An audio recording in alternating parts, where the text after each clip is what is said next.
Annyeonghaseyo, brothers and sisters. Today, I would like to bring you back to square one. Our parents, they were inspired by the new truth. It made them change their life. It made them have the desire to dedicate their life to pursue the dream of a peaceful, unified world. Most of us, as blessed children, we were not able to experience that. But today, my goal for this sharing is for you to taste what our parents have tasted in the beginning to make them have the determination to dedicate their life for the sake of world peace, to dedicate their life to build ideal families, to dedicate their life to improve themselves, to really become a good person and to really be happy and satisfied. That's the first goal of my sharing today. The second is, through this sharing, I hope that it can inspire you so that you can share this new truth to your friends, to share this breaking news that the new truth has already come. It is a truth that can solve the fundamental problems of human life, and it can help you to be happy, to be satisfied, to build ideal family, and it can help us to contribute to building an ideal world. Let's begin. Brothers and sisters, are you happy? Even though nobody taught us, naturally, all of us want to be happy. There's no one that doesn't want happiness. Without knowing, we are striving to achieve happiness. But how is it like in our world right now? Actually, it is not easy to achieve happiness. Currently, I'm studying in Korea. And in Korea, there's a saying that the Korean society has become a society of DID, which stands for disbelief, insecure, and dissatisfied. If you know Chinese, it's a society of 三个不: 不幸, 不安, 不满. But however, Korea was not like this back in the 1960s. It was a hungry society. They overcome so many things and became a well-known country today. It became industrialized and it became a democratic country. However, today it did not become a happy society, but an angry society. People do not believe. People are insecure. People are unsatisfied. If you go down the streets of Korea, you can see there are many protests everywhere. I myself witnessed them a few times when I go traveling. However, in another part of the world, there's a country called Bhutan. Although, if you compare Korea and Bhutan, the national income of Bhutan is much lower than Korea. It says that among 100 people in Bhutan, 97 people are happy. So from this, we can see that money actually is not the absolute standard to measure happiness.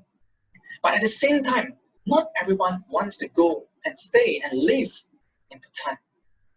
Therefore, the question is, where can we find happiness?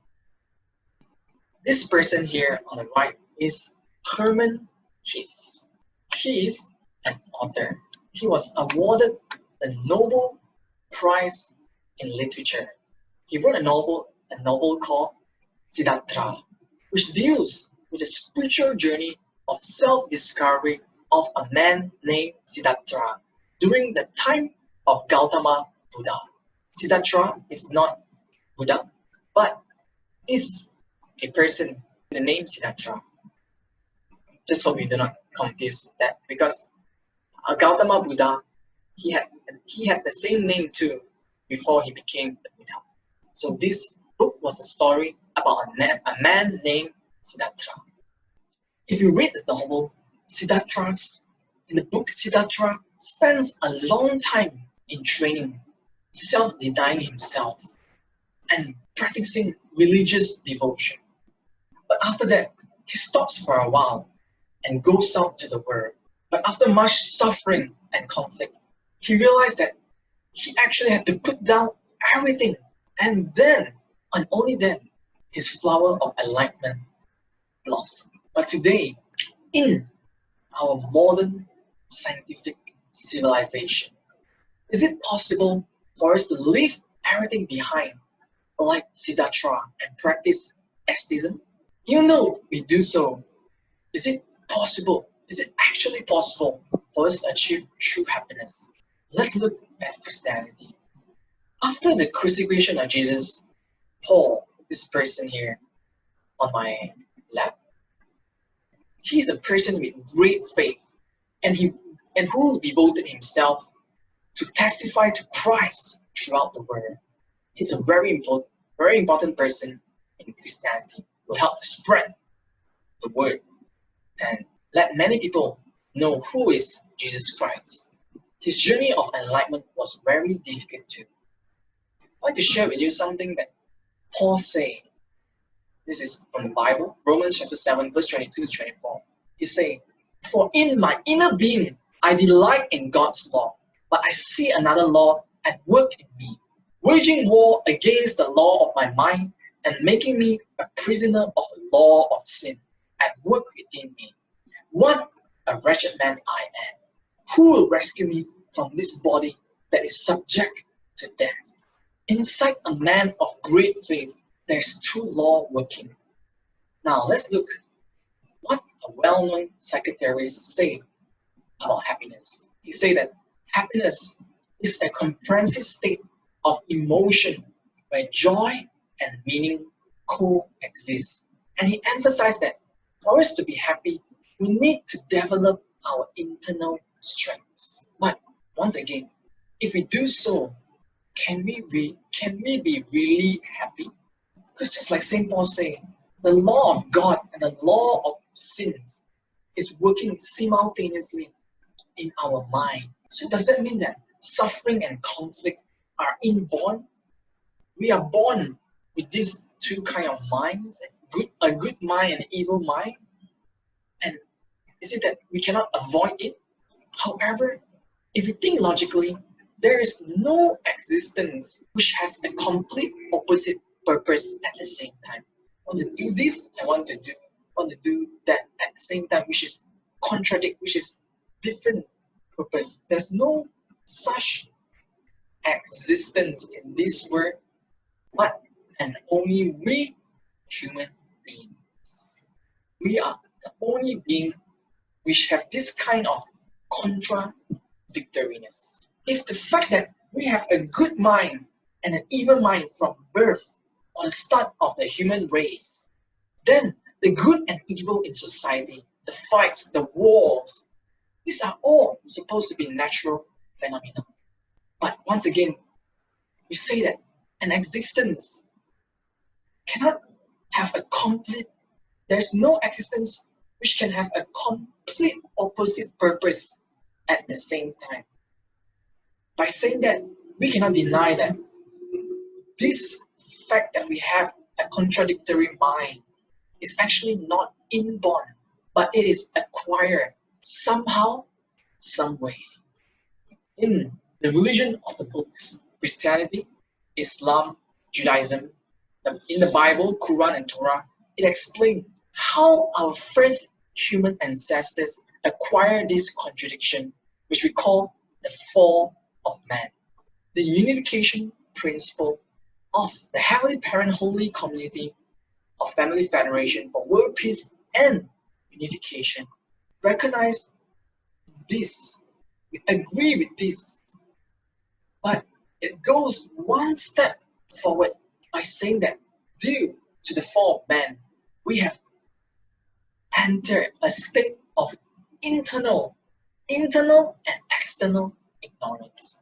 Therefore, the unification principle recognizes that the goal of human history is to overcome ignorance and progressed into a state of true wisdom. And it explained that this history of overcoming our internal ignorance and external ignorance is called the history of restoration. This journey to overcome the internal ignorance is the way of religion. And the journey to overcome external ignorance is the way of science. One important thing is that throughout the ages, God, the Creator, He actually guided human beings on the path of truth, depending on the standard and circumstances of the ages. To give an example in religion, in Christianity specifically, during the age of Abraham, there were no words, there were no sentences, people could not read or write. So God guided them at a very low level through animal offerings. During Moses' day then, God guided the Israelites by giving them the 10 Commandments. And in Jesus' time, God gave the words of New Testament which contributed to the globalization of Christian civilization for 2,000 years.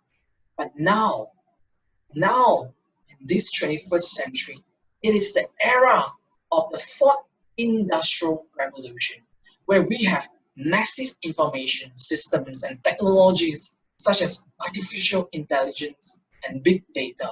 In this new era, where in all aspects of our life, we accept something if there is a rational, objective, and scientific basis and proof, right?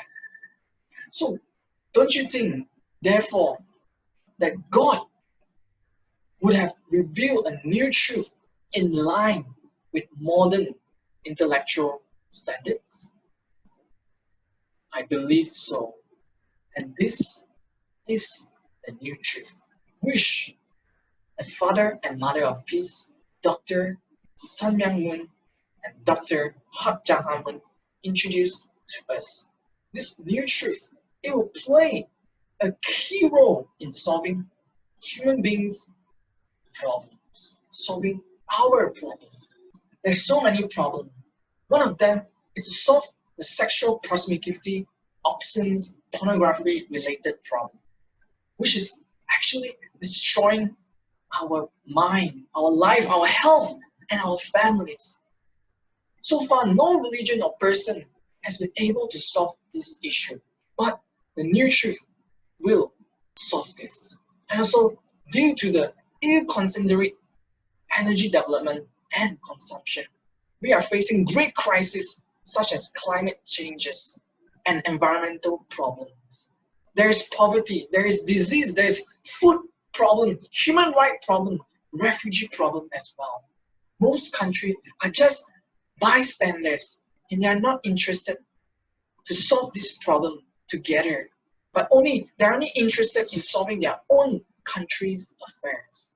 While at the same time, strong nations with their supremacy are carrying out their own self-centered ambitions. Looking at all these problems in the world, the new truth will solve them all with the standpoint of the heart of the parent, without discrimination or prejudice, but with understanding, love, unification, and harmony.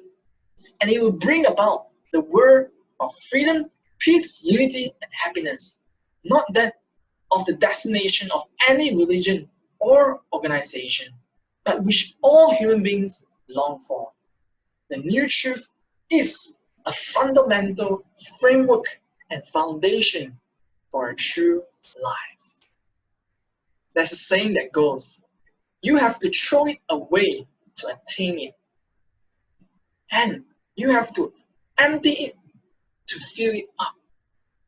To brothers and sisters, please for a while, please put away all your preconceived notions and prejudice and let us study this new truth together. Let's really study this new truth, especially in this time of the corona crisis. Let's study it again and truly embody it into our daily life.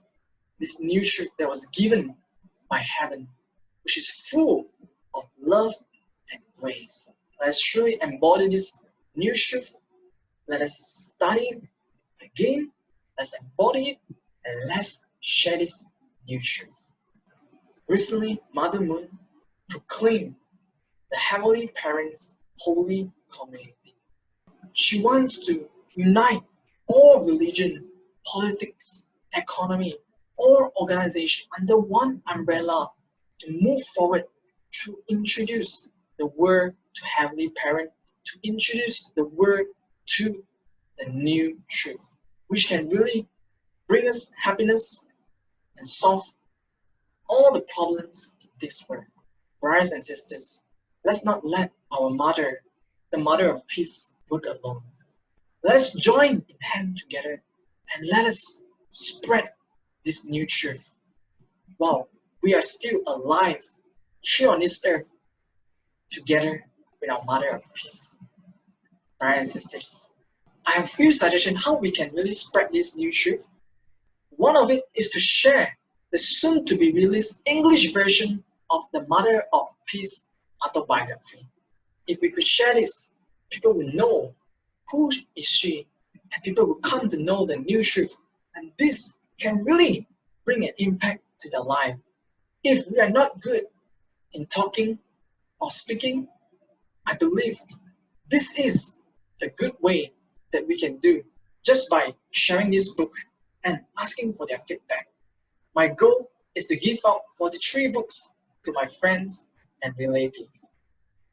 Another way we can do it in this new era is to go online.